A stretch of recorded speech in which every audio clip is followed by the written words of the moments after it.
No, over there, there's some.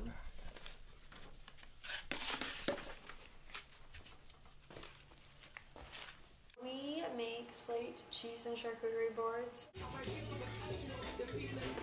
We have 3 sizes, 2 colors, and we're working on actually now a new line, our found collection, which are going to be made from reclaimed pieces of slate from existing structures. Like barns and old stone walls. Nice. Some of the pieces are like 100 years old.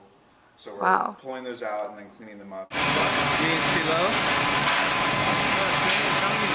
And sealing them and refashioning them into cheese boards.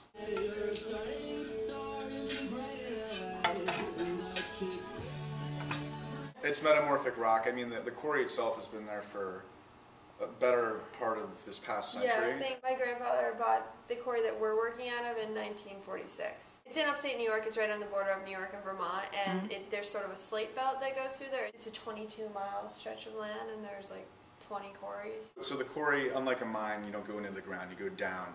So Christy's father and her brother go down there, and they use dynamite and other tools to sort of blast out huge chunks, like several tons worth of rock.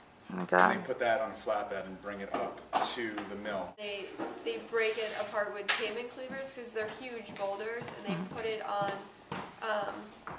this belt, and they slice it with water saws that break it into smaller pieces, and then when they're more manageable, they just chip at it with like a hammer and chisel. And because of the way that the slate is formed, it's just in sheets that are compressed, so it'll split off. And then they make them about like a ½ inch thick, and then they're trimmed.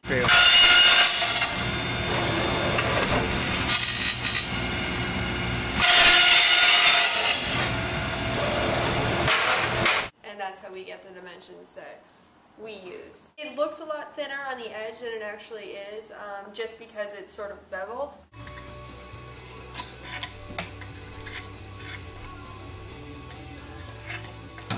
We actually use a grinder and grind the corners so that they're not as sharp.